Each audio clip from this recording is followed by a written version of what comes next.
স্বাগত একাত্তরের খেলা যোগে সাথে আছি আমি কোহিনুর কণা।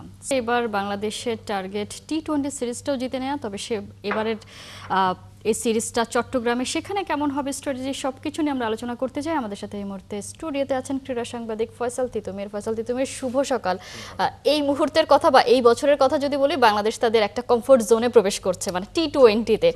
দুই দলের অবস্থাটাই যেখানে আসলে একটা সময় উল্টো ছিল, ওয়েস্ট ইন্ডিজ বেশ ভালো ছিল দাপুটে, এখন তারা আসলে খুব পিছিয়ে গেছে, বাংলাদেশ মনে হচ্ছে এগিয়ে গেছে। এই সিরিজের সর্বপ্রথম সবথেকে বড় চ্যালেঞ্জ কোনটা?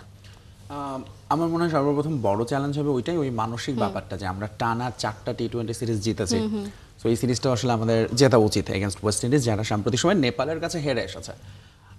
একদমই তাই, মানে ওয়ান ডেতে বাংলাদেশ টানা 4 সিরিজ হারের পর একটা সিরিজ জিতেছে। সেখানে টি-20তে আমরা উল্টো জায়গায় আছি, এবং আপনি একদমই ঠিক বলেছেন, আসলে ওয়েস্ট ইন্ডিজের মানে পুরোপুরি বিপরীত অবস্থানে দুটো দল। সো বাংলাদেশে আমার মনে হয় ওই মানসিক বাধাটাই বড়, এবং একই সঙ্গে আরেকটা বড় চ্যালেঞ্জ, যেটা আমরা রিপোর্টেও দেখছিলাম, যে মিরপুরের এরকম কালো মাটির স্পিনিং ট্র্যাক থেকে চট্টগ্রামে গিয়ে হঠাৎ করে একটা মোটামুটি স্পোর্টিং উইকেট আমাদের দেশের মধ্যে সবচেয়ে যেটাকে বলা হয়, সেইখানে গিয়ে মানিয়ে নেয়, আমার মনে হয় সেটা হতে যাচ্ছে একটা বড় চ্যালেঞ্জ।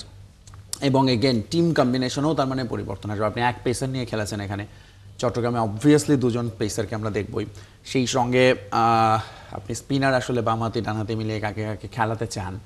ঋষাদের জায়গাতে হয়তো অটোমেটিক ব্যাটিং অর্ডারে আমরা জানি যে আমাদের টপ অর্ডারে মোটামুটি এখন জায়গাটা নিশ্চিত করে ফেলেছেন, ওখানে সাইফের সঙ্গে লিটন ঢুকে গেছেন, তামিম অথবা ইমন অথবা দুজনই, সেক্ষেত্রে তৌহিদ হৃদয়কে ড্রপ হতে পারে। মিডল অর্ডার আসলে শামীম, সোহান, এদের উপর আরও একবার দেখার বিষয় থাকবে তারা কেমন করেন, এবং জাকের আলী, এবং সবশেষে আসলে আমাদের পেস বোলাররা। সেখানে চট্টগ্রামে আমরা রিপোর্টও দেখছিলাম, স্ট্যাটিস্টিক্সও বলছে এখানে সবচেয়ে হাইস্ট উইকেটার হচ্ছে তাসকিন আহমেদ। সো অবভিয়াসলি তিনি আরেকটা গো অ্যাহেড পাবেন এখানে। বাট একই সাথে আমার মনে হয় ওয়েস্ট ইন্ডিজ দলের কোয়ালিটি পেসার দুজন ঢুকেছেন যারা ওয়ান ডে স্কোয়াডে ছিলেন না, এবং সেই দুজনকে খেলাটা আসলে আমার মনে হয় আরেকটা বড় চ্যালেঞ্জ হতে যাচ্ছে বাংলাদেশের ব্যাটারদের জন্য। এটা সত্যি একটা বড় চ্যালেঞ্জ, যেহেতু মিরপুরের উইকেট থেকে সেখানে গিয়ে তাদেরকে অ্যাডজাস্ট করতে হচ্ছে, তার উপর আবার কোয়ালিটি স্পিন বলি পেসার বলি তাদের এগেনস্টে বাংলাদেশের ব্যাটাররা সবসময় স্ট্রাগল করে, সেটা আমরা সবসময় দেখেছি। একটা জিনিস একটু জানতেই চাই, যে বাংলাদেশ হঠাৎ করে টি-20তে এত ভালো হয়ে গেল কেমনে? নাকি এটা কি আসলে ভালো হয়নি, নাকি আসলে কিছু একটা? এটা আসলে খুব অদ্ভুত। আপনি যদি বাংলাদেশের ক্রিকেট ফলো করেন দেখবেন যে আমরা হঠাৎ করে কোনো একটা ফরম্যাটে একটা নির্দিষ্ট সময় ধরে ভালো করতে থাকি। ওয়ান ডেতে যে সময়টা আমাদের লেটস সে 2015 থেকে 17 পর্যন্ত গিয়েছে, 18 পর্যন্ত আমরা, তারপরে টি-20তে খুব ভালো করা শুরু করি, এবং মাঝখানে আমরা টেস্টেও খুব ভালো করেছে, ঘরের মাঠে জয়গুলো হেল্প করেছে, পাকিস্তানকে হারানো, সবকিছু মিলে। কিন্তু এখন মনে হয় টাইমটা, এটার আসলে কোনো এক্সাক্ট রিজন আপনি খুঁজে পাবেন না, এটার একটা টাইম এখন বোধহয় বাংলাদেশ টি-20 ফরম্যাটটা একটু গুছিয়ে উঠতে পেরেছে। লম্বা সময় ধরে একটা টিম খেলছে, আপনি যদি এই স্কোয়াডটা দেখেন, এই স্কোয়াডটা কিন্তু মোটামুটি মোরলেস গত 4টা সিরিজ ধরে কন্টিনিউ করছে, এবং একই সাথে সবাই নিজেদের রোলটা বোধহয় আস্তে আস্তে বুঝতে পেরেছেন। একটা প্রপার টিম কম্বিনেশন বাংলাদেশ মোটামুটি এখন খুঁজে পেয়েছে, যেটা ধরেন গত সিরিজ পর্যন্ত পরীক্ষা নিরীক্ষার মধ্য দিয়ে যেতে হচ্ছিল। তার আগের সিরিজ আমরা দেখছি টপ অর্ডারে ঘুরিয়ে ফিরিয়ে নাইমকে খেলানোর চেষ্টা করা হচ্ছিল, বাট এখন সে জায়গা থেকে টিম ম্যানেজমেন্ট সরে এসেছে। ফলে আমরা মনে হয় টি-20তে একটা স্টেবল জায়গায় আছি। প্রবাবলি দ্যাটস দ্য রিজন যে আমরা এখন এখানে ভালো করছি, একটা দলে অনেকদিন ধরে খেলছে এবং পারফর্ম করছে। একটা জিনিস শঙ্কার কিনা, যেদিন থেকে বাংলাদেশ আসলে টি-20তে ভালো করছে তখন থেকে আমরা দেখতে পাচ্ছি ওডিআইতে তারা 50 ওভার্স ব্যাট করতে পারছে না। বাংলাদেশ আমরা আগেই দেখতাম যে টেস্টে তারা ভালো পারফর্ম করতে পারে, মানে টেস্ট শুরু হলে আমরা সবসময় একটা শঙ্কা প্রকাশ করতাম 5 দিন টেস্ট ম্যাচটা যাবে কিনা, কিন্তু ওডিআইটা তারা আসলে খেলতে পারতো। সেই জায়গা থেকে এখন 50 ওভার খেলতে পারবে কিনা সেটা নিয়ে আমরা আসলে কনফিউশনে থাকি। এটা কি এমন যে বাংলাদেশ আসলে এখন শর্টার, মানে মোস্ট শর্টার ফরম্যাটের দিকে বেশি আগ্রহী হয়ে উঠেছে, বা ইন্টেন্ট? ধরেন টি-20 ক্রিকেটে যখন আসলো, আমরা ওই সময় থেকে আমাদের এক্সপেকটেশন ছিল যে বাংলাদেশ প্রবাবলি এই ফরম্যাটটাই ভালো করবে, কারণ আমাদের আসলে অত লম্বা সময় যেহেতু টেস্ট আমরা ভালো করি না হিস্ট্রিক্যালি। কিন্তু টি-20তে আমরা আসলে ঠিক মনে হচ্ছিল যে আমরা এখন আমাদের রিদমটা খুঁজে পাচ্ছিলাম না, নানান রকম স্ট্রাগল পরিবর্তনের ভিতর দিয়ে যাচ্ছিল, কিন্তু এখন এসে আমরা সেটা খুঁজে পেয়েছি।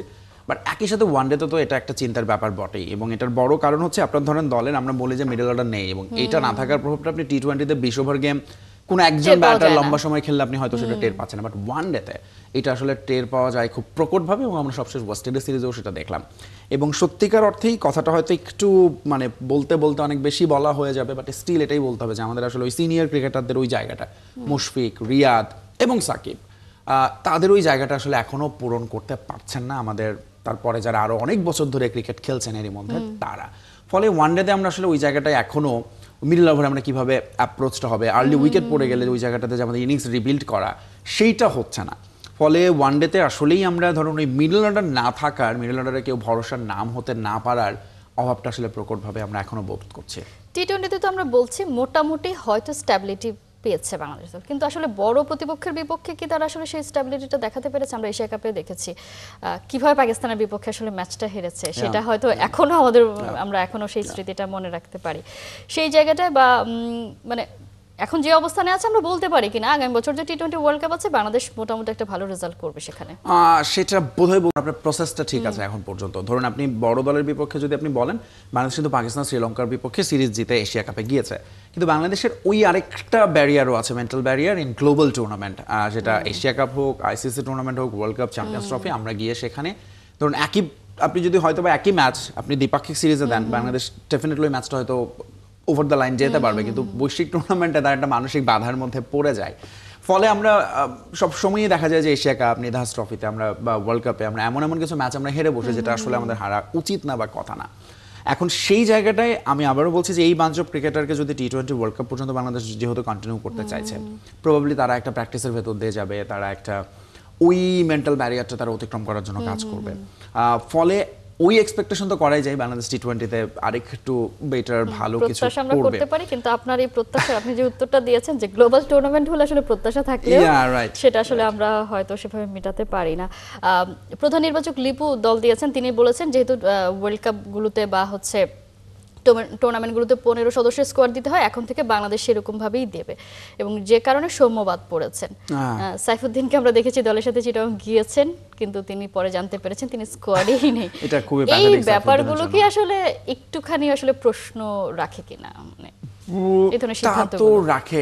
এটার বোধহয় একটা রিজন হতে পারে লিটন কুমার দাসের পুরোপুরি তাকে অ্যাভেলেবিলিটি নিয়ে বোধহয় একটু কোনো কনফিউশন ছিল, সে কারণে সাইফুদ্দিনকে দলের সাথে পাঠানো হয়েছিল। বাট লিটন যখন কনফার্ম হয়েছে, আমরা জানি যে সৌম্য সরকারকে ড্রপ করা হয়েছে, সাইফুদ্দিন নেই। বাট সৌম্যর জন্য এটা খুবই দুঃখজনক। তিনি ধরুন না খেলেই বাদ পড়লেন, গত সিরিজে ছিলেন, ভিসার জন্য যেতে পারলেন না।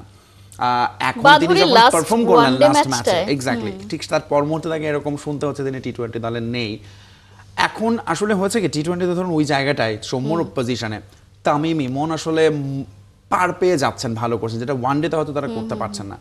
ফলে টি-20 আরেকটু খারাপ করার জন্য হয়তো তাদের ওয়েট করতে হবে যখন আমরা সৌম্যকে নিতে পারি। সেটা ঠিক আছে, কিন্তু স্কোয়াডের বিবেচনার কথা বলছি। যেমন আমরা এশিয়া কাপে দেখেছি লিটন যখন ইনজিওর্ড হয়ে গেল, তখন কিন্তু বাংলাদেশ আসলে একটু ঝামেলায় পড়েছে, সৌম্য যেতে পারেননি, কিন্তু ভিসা জটিলতা না থাকলে তো তিনি যেতেন, মানে তাকে বাংলাদেশ থেকে উড়িয়ে নিয়ে যেতে হচ্ছে। এখানে তো ঢাকা থেকে চিটং খুব ওড়ানোর কোনো এত সময়ের ব্যাপার নেই। সেটা স্কোয়াডে রাখলে 15 সদস্য যদি 17 সদস্যের স্কোয়াড হতো, খুব বেশি সমস্যা হতো। আমার মনে হয় ঘরের মাঠে এটা তো করাই যায়, এই অ্যাডভান্টেজটা আপনি পাবেন, যেটা আপনি বলেছেন যে বা লিপু যেটা বলেছে আমাদের প্রধান নির্বাচক, যে 15 সদস্যের squad normally that's the practice, কিন্তু আপনি হোম সিরিজে কিন্তু আপনি 16 জন 17 জন দলের সঙ্গে আপনি অবশ্যই রাখতে পারেন, এবং সেই জায়গাটায় আপনার ধরুন যে কোনো, যদিও বাংলাদেশ কিন্তু শুধু প্রথম দুটো টি-20 দল দিয়েছে, ফলে আমি এক্সপেক্ট করছি থার্ড টি-20 হয়তো সৌম্য সরকারকে আমরা দেখতে পাবো, এবং একই সাথে সাইফুদ্দিনকে আসলে আমার মনে হয় বাংলাদেশ দল ক্যারি করা উচিত টিল দ্য টি-20 ওয়ার্ল্ড কাপ, কারণ আমরা এশিয়া কাপে দেখেছি, ইনফ্যাক্ট লাস্ট ম্যাচে আফগানিস্তানের সঙ্গে তিনি খুব ভালো পারফর্ম করেছেন, এবং বাংলাদেশের বেস বোলিং অলরাউন্ডার নাই। সো আসলে সাইফুদ্দিনের উপর আপনাকে ওই ইনভেস্টমেন্টটা করতে হবে, যে ইনভেস্টমেন্টটা আপনি রিশাদের উপর করছেন as a leg spinner. So সাইফুদ্দিনকে আসলে আপনি হয়তো তাকে, সে আমাদের অটোমেটিক চয়েস না, কিন্তু উইকেট কন্ডিশন এবং অপোনেন্ট বিবেচনায় সাইফুদ্দিনকে আপনার ব্যবহার করতে হবে। যখন আপনি একজন পেস বোলার কমিয়ে দিতে চাইবেন, সাইফুদ্দিনকে লাগবে। ব্যাটিং ডেপথ আরেকটু বাড়ানোর জন্য সাইফুদ্দিনকে লাগবে। সো আমি বরং মোর সাপোর্টার অফ মানে সাইফুদ্দিন, যে তাকে দলের সঙ্গে রাখা। এবং সৌম্য সরকার তো এখন আসলে দলের যে জায়গাটা নাইম শেখ ছিলেন, থার্ড ওপেনার আমাদের, সৌম্য এখন ঠিক এক্স্যাক্টলি সেই জায়গাটা আছেন। So he just need his moment. Probably third টি-20 আমরা দেখবো, ফার্স্ট এবং সেকেন্ড টি-20 যদি তামিম ইমনের কেউ খুব বেশি খারাপ করেন, তখন হয়তো তাদের একজনকে বদলে আমরা সৌম্য সরকারকে সেখানে দেখতে পারি। লিটন তো ফিরছেন, সেটা নিয়ে আমাদের সবারই স্বস্তি, অথচ এই লিটনকে নিয়ে এশিয়া কাপের আগেই আমরা অনেক বেশি অস্বস্তিতে ছিলাম যে তিনি আসলে কেমন করছেন। সেই জায়গা থেকে আমরা দেখেছি ক্যাপ্টেন্সি এবং নিজের পারফরমেন্স সবকিছুতেই তিনি টপ নচ ছিলেন। ইনজুরি থেকে ফিরেছেন, পারফরমেন্স নিয়ে আসলে এই জায়গাটা, কারণ একটা লম্বা ইনজুরি থেকে ফেরার পরে আমরা দেখি সেইভাবে মোমেন্টামটা খুঁজে পায় না, এই জায়গাটা একটু চিন্তার কিনা?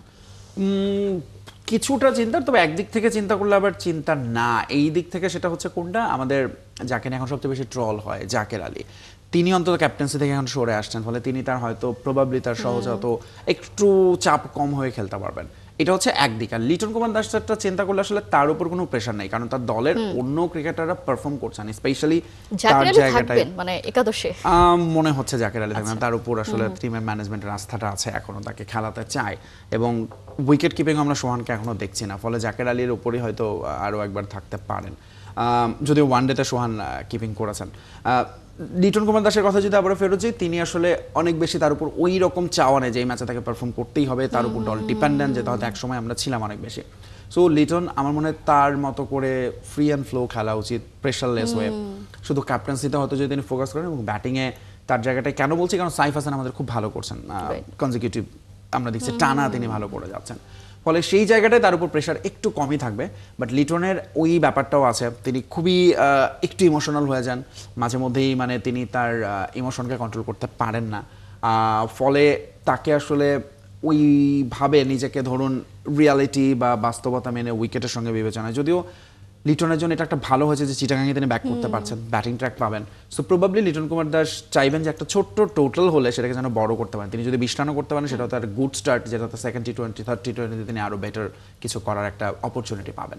নিশ্চয়ই, কারণ আমরা লিটনের অ্যাপিয়ারেন্সটাই খুব বেশি মিস করেছি, সেটা আমরা চিটাগাংয়ে পাচ্ছি, এবং সেটাই দলকে অনেক বেশি রিভাইভ করবে, সেটাই প্রত্যাশা রাখতে চাই। এবং টি-20তে বাংলাদেশের যে জয়রথটা চলছে সেটা কন্টিনিউ থাকবে, সেটা প্রত্যাশা রাখতে চাই। তিতুমির অসংখ্য ধন্যবাদ। ধন্যবাদ আপনাকে।